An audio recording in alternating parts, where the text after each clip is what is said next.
Mesdames et messieurs, bienvenue dans cette nouvelle vidéo. Aujourd'hui, nous allons continuer notre série sur les prévisions 2023 avec le signe de la balance. Comme d'habitude, vous pouvez télécharger votre petite fiche technique, fiche récapitulative des grands transits de 2023 et de ce qui va concerner ici plus particulièrement le signe de la balance. Vous allez surtout vous reconnaître dans le signe de la balance si vous êtes ascendant balance. Et quelque part, si vous avez des planètes en balance, dont surtout la Lune et le Soleil. Voilà pour cette petite introduction. Il s'agit de l'astrologie indienne sidérale, c'est-à-dire qu'il y a un petit décalage par rapport à ce que l'on connaît en Occident, par rapport à l'astrologie tropique. Donc si vous voulez recevoir votre thème indien, sidéral, avec quelques petites notes sur votre phase lunaire, n'hésitez pas à cliquer sur le lien en description pour recevoir ça. Je vous envoie tout ça. Alors, attendez quand même quelques semaines, soyez un petit peu patient. J'ai eu des gens qui sont venus me voir en me disant « Oui, c'est mensonger, etc. » Non, c'est simplement que j'en ai reçu 540 ou 550, je ne sais plus. Bref, il y a beaucoup de demandes, donc je fais de mon mieux. Je peux pas en faire trop parce que j'ai aussi d'autres choses à faire, des cours à tourner, des consultations à faire. Donc, soyez patients, ça arrive. Voilà, merci. Ça au moins, c'est dit. Maintenant, on commence donc notre vidéo avec ce qui va se passer. Donc, vous savez bien ce qui se passe en 2023. Les transits majeurs, c'est quoi? C'est en premier lieu Saturne qui transite en Verseau le 17 janvier. Ensuite, nous avons Jupiter le 22 avril qui transite en Bélier, sidéral. Et nous avons les nœuds lunaires, donc les trois grandes planètes, on va dire ici, lentes. Les nœuds lunaires sont considérés comme des planètes en astrologie indienne, des planètes d'ombre. Et ici, les nœuds lunaires viennent transiter le 30 novembre, Poisson, l'axe Poisson-Vierge. On va voir ce que ça signifie pour vous les balances au cours de cette vidéo et puis on verra un petit peu les moments clés, notamment au niveau de l'amour, au niveau des finances également, des moments intéressants pour vous ici. Donc nous avons ici trois parties. La première partie c'est du 17 janvier au 13 mars. La deuxième ce sera du 14 mars au 13 octobre et puis enfin à partir du 30 novembre. Au sein de ces trois grandes parties, on va subdiviser les grandes périodes. Donc première période, du 17 janvier au 13 mars, Saturne en maison 5, Mars en maison 8. Là, ça va nous renseigner sur les projets créatifs notamment. Et plutôt sur la finalisation de ces projets, une transformation pour finaliser ces projets, une restructuration un petit peu des projets. Ça peut aussi nous parler des enfants, tout dépendra du contexte de votre situation, tout dépendra évidemment des périodes activées dans votre thème individuel. Et pour ça, évidemment, il faut toujours aller explorer un petit peu dans votre thème, d'où les consultations, d'où tout ce que vous pouvez faire avec moi après coup. Transformation également dans une pratique spirituelle, évidemment, selon votre sensibilité. Pourquoi? Parce que la maison 5, et ça on l'oublie beaucoup en Occident, la maison 5 est une maison de pratique spirituelle, surtout de mantras. Surtout, voilà, des mantras, ce sont des petites formules sacrées que l'on répète, parce que la maison 5 est une maison de répétition. Ici, c'est une maison de rites, de rituels. Donc ça, c'est quelque chose qui est très important avec cette maison 5 et qu'on oublie un petit peu. Donc la restructuration un petit peu des rituels de notre quotidien, ça, c'est vraiment quelque chose, et puis avec un aspect sacré, c'est quelque chose qui va être important du 17 janvier au 13 mars. Du 22 janvier au 15 février, Vénus va être conjointe à Saturne. Alors ici, c'est très bon. Pourquoi? Parce que Vénus, c'est votre planète, les balances. C'est votre planète, maître de 1 ici, et forcément, ici, vous allez être dans les projets, dans votre maison 5 ici. Vous allez être proche de vos projets. Les projets peuvent avoir un rapport avec votre logement, peuvent avoir un rapport avec l'architecture, avec l'histoire, voilà, avec toutes ces choses-là, avec l'aménagement, l'ameublement, la décoration. Ça peut être quelque chose de très intéressant, ou même le monde de l'art, ça peut être quelque chose de très intéressant. Au niveau relationnel aussi, là on est dans quelque chose d'un très intéressant au niveau d'un approfondissement d'une relation notamment. C'est surtout favorable ici pour finir des projets. Finir des projets très importants du 22 janvier au 15 février, puisque Vénus, à partir du 15 février jusqu'au 11 mars, est dans votre maison 6 en exaltation avec Jupiter, en signe d'eau, en poisson. Donc là, ça fait beaucoup de signes reliés à l'eau. Pourquoi? Parce que les poissons, c'est un signe d'eau, Vénus, elle est humide, et Jupiter est humide. Donc Jupiter, il fait gonfler, Vénus, c'est votre maître de 1, c'est votre corps. Donc ici, attention à la prise de poids. On est entre le 15 février et le 11 mars. Attention à la prise de poids pour vous, mais généralement, c'est un bon moment pour la connaissance, notamment en termes médicaux. Parce que la maison 6, c'est tout ce qui touche à la médecine, tout ce qui touche au domaine médical ici. Attention attention ici évidemment à votre santé, à l'hygiène de vie. Globalement, bon, à part la prise de poids, peut-être un peu de cholestérol, on fait attention à surveiller ou des petites grosseurs qui peuvent apparaître. Généralement, rien de dramatique ici puisque ce sont les deux planètes bénéfiques en domicile, Jupiter, et en exaltation, Vénus. Donc là, on est bon quand même entre le 15 février et le 11 mars. Ça peut être un moment où vous allez vous voyager ou vous déplacer. Ça peut être par exemple pour rendre service à un proche. Ça peut être pour visiter aussi des gens pour leur rendre service à domicile ou ce genre de choses. Tout dépend, encore une fois, de du contexte de votre situation. Pas le bon moment, en revanche, pour gagner un procès ou pour lutter ou plutôt vaincre l'adversité parce que Vénus, c'est pas une planète qui va chercher le conflit. Et ici en maison 6, c'est quand même la maison des opposants, la maison 6, c'est la maison des rivaux, la maison des concurrents. Là, c'est pas la meilleure façon pour lutter. En revanche, ça peut être une bonne façon pour collaborer avec des concurrents ici, pour peut-être relationner avec des concurrents en vue d'une amélioration des finances, en vue d'une amélioration de tout ça. Parce que Jupiter et Vénus, c'est quand même les finances. Donc, du 15 février au 11 mars, ça aussi, ça peut être très intéressant, sachant qu'en plus, la maison 6 est une maison qui s'améliore avec le temps. Donc là, on peut être dans quelque chose d'intéressant du 15 février au 11 mars. On passe maintenant du 14 mars au 13 octobre, donc la plus grande période ici. Pourquoi? Parce que Saturne va être dans une autre constellation. Là, Saturne, elle va être dans Shatabishaka. Shatabishaka, ça veut dire les 100 médecins. Donc ici, en maison 5, ça peut être le bon moment, encore une fois, pour apprendre quelque chose en relation avec la médecine. Alors attention évidemment, Saturne en Shatabishak, tout dépendra si votre Rahu ou si votre Saturne est activé dans votre thème, ça peut effectivement nous renseigner sur quelques petits soucis médicaux, mais tout dépendra encore une fois de votre thème, n'ayez pas peur ici. Donc Saturne en 5 va dépendre de Rahu, le nœud nord, qui va être dans votre maison 7. Maison 5, début des relations, maison 7, les unions. Donc là on est dans vraiment une période qui peut être intéressante au niveau de la vie sentimentale. Voilà. Au niveau de la vie sentimentale.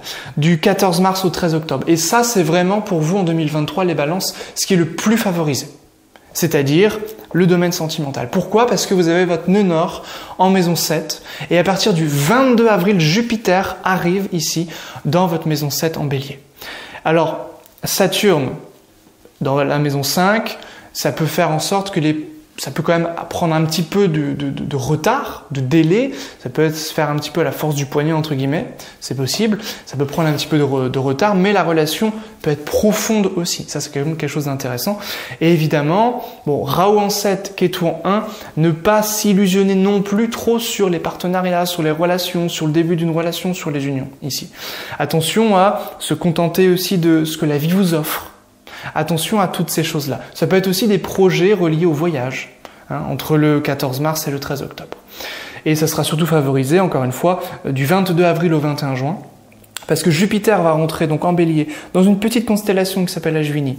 Et ici, Ashvini, régi par Ketu, le nœud sud dans votre maison 1, ça veut dire qu'ici, il y a un rapport très net entre le couple et vous, entre l'autre et vous ici. Donc ça peut être très intéressant. Attention à ne pas vous oublier.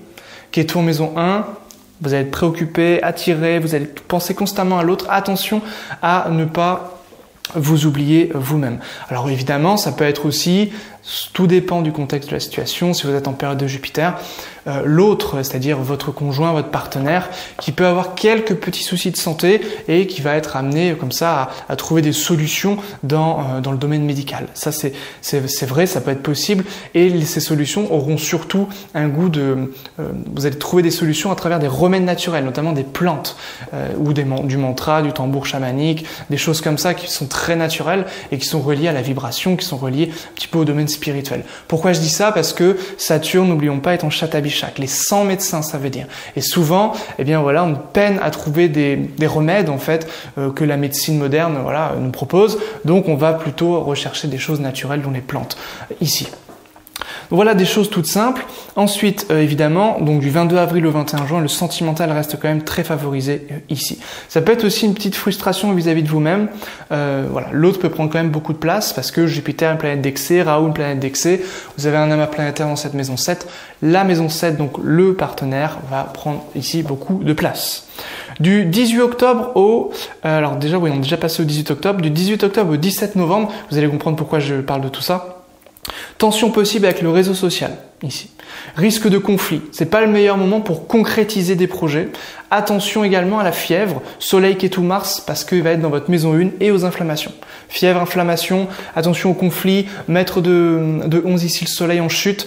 Pas le meilleur moment pour la vitalité, pas le meilleur moment pour relationner, etc. avec des gens. Ça peut brouiller un petit peu, voilà, être un petit peu en confusion, un petit peu en conflit avec le réseau social, les amitiés, etc. Du 18 octobre au 17 novembre. On reste en fait dans le domaine relationnel, c'est pour ça que je vous parle de ça. Du 18 novembre ici au 15 décembre, ça c'est très bon pour les finances. Bon, c'est un peu décousu, je fais vraiment essayer de, voilà, quelque chose de très chronologique, mais du 18 novembre au 15 décembre, Mars et le Soleil en maison 2. Mars c'est votre maître de 2. Soleil c'est votre maître de 11. Maître de 2, maître de 11 ensemble, ça forme ce qu'on appelle un Dana Yoga. Un Dana Yoga c'est une configuration de richesse. Donc ici, vous avez une configuration de richesse dans la maison 2. Mars en domicile, très puissante configuration ici. Donc ça, c'est intéressant pour les finances, pour les gains. Donc on est entre le 18 novembre et le 15 décembre ici.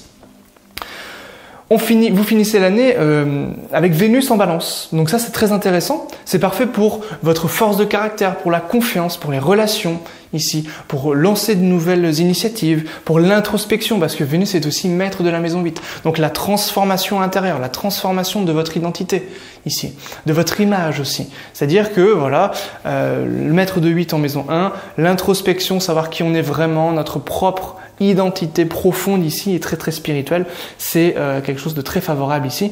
Donc on disait tout le mois de décembre en fait, quasiment tout le mois de décembre jusqu'au du 1er décembre au 24 décembre.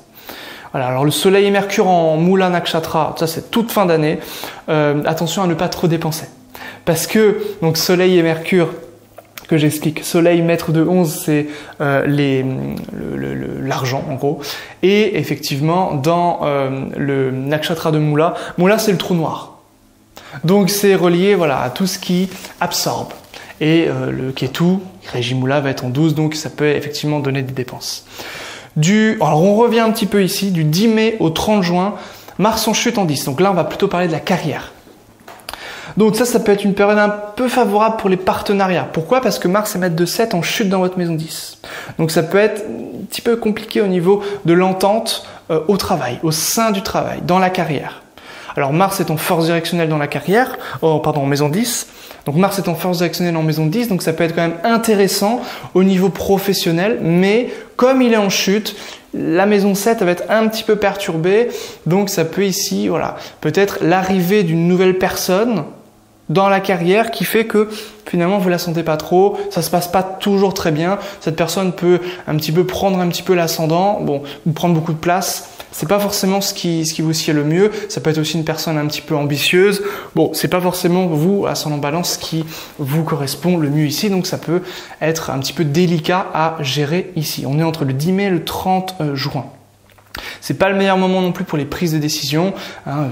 Mars en maison 10, bon, la réputation peut en prendre un petit coup aussi ici, et l'aspect sentimental, bon, ça peut être un petit peu troublé en fonction évidemment de votre thème, encore une fois, en fonction des divisions notamment. Les divisions, c'est tout simplement le zoom sur les différents domaines d'existence. Vous savez bien que voilà, j'aime bien la précision et qu'on est obligé de toujours faire du cas par cas pour vraiment s'approcher le plus possible de quelque chose de juste. Du 30 mai au 30 septembre, importance de la carrière ici par contre. Pourquoi? Parce que vous avez Vénus qui va être en maison 10. Vénus, c'est votre planète, on l'a vu tout à l'heure. En maison 10, la carrière, et elle va passer en Lion, rétrograder et revenir en Cancer. Donc ici, on est grosso modo entre le 30 mai et le 30 septembre. À partir du 30 septembre, elle n'est plus en Cancer. Donc ici, il peut y avoir un ralentissement. Vénus rétrograde. Donc vous-même, vous pouvez beaucoup réfléchir par rapport à la carrière, par rapport à ce que vous voulez faire, par rapport à votre vocation. Pourquoi? Parce que votre Vénus va transiter entre la 10 et la 11. La 10, c'est ce que vous faites, vos projets. La 11, c'est vos désirs profonds, votre vocation. Et la maison 1, c'est vous-même. Donc ici, il y a vraiment une connexion entre la 10, la 11 et la 1. Savoir ce que vous voulez vraiment faire, ça c'est compliqué aussi pour les balances. Donc là, c'est vraiment quelque chose d'intéressant, une connexion très importante ici, un aspect d'introspection très fort, et puis ça peut aussi entraîner des transformations, des bouleversements au niveau de la carrière ici. On est entre le 30 mai et le 30 septembre. Également, des transformations professionnelles pourront avoir lieu du 21 juin au 7 juillet et du 8 août au 1er octobre. Pourquoi? Jupiter va rentrer dans la constellation de Bharani dans votre maison 7. Bharani, régi par Yamaraja, le dieu de la mort, ça va entraîner des transformations dans les domaines régis par Vénus, enfin plutôt occupés par Vénus. Vénus va être dans la maison 10. À ces moments-là, du 21 juin au 7 juillet, du 8 août au 1er octobre. Ça peut être des grandes transformations, des grands bouleversements.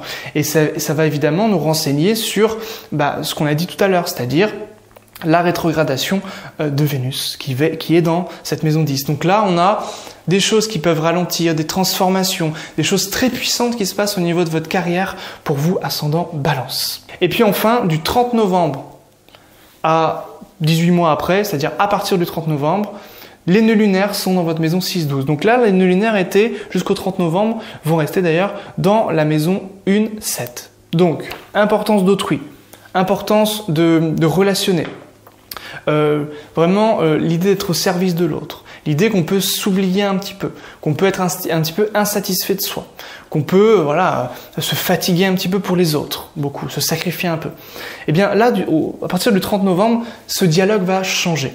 Pourquoi? Parce que les nœuds lunaires vont rentrer dans votre maison 6-12, c'est-à-dire Poisson Vierge. Donc là, on est sur un autre dialogue, une autre problématique, qui va être beaucoup plus reliée à l'hygiène de vie, à la routine, à la spiritualité, à la médecine, c'est-à-dire que ça peut être un très bon moment pour relier spiritualité et médecine. Si vous voulez faire de l'Ayurveda, si vous voulez faire de la médecine chinoise, si vous voulez faire ce genre de choses, ça peut être quelque chose de très intéressant, du yoga, voilà. Trouver de nouvelles routines dans votre quotidien pour vraiment être au mieux possible au service de l'autre et au service aussi de vous-même, parce qu'ici il s'agira de la maison 6, donc c'est vous-même aussi quelque part, c'est-à-dire votre propre santé. Votre hygiène de vie pour votre propre santé, servir votre corps aussi, la maison 6, ça peut nous renseigner sur tout cela, évidemment. Alors, Rahu en 6, ça a évidemment des affinités avec l'étranger, ça peut être une grande période où vous êtes amené à bouger, vous êtes amené à relationner avec des étrangers ou carrément à partir à l'étranger. Pourquoi? Parce que Rahu, on l'a vu, est relié à la maison 6, c'est-à-dire à des affinités en termes d'étrangers, et Ketu et la maison 12, ça peut être lié d'une part à la spiritualité, ce qu'on a vu, l'équilibre hygiène de vie, spiritualité, très très intéressant pour les prises de conscience, et d'autre part, Ketu et la 12, c'est aussi le voyage. Pourquoi? Parce que la maison 12, ce sont le repos, les voyages, ce sont les vacances. Voilà. Donc c'est aussi l'équilibre à trouver entre le travail, la maison 6, et le repos, la maison 12.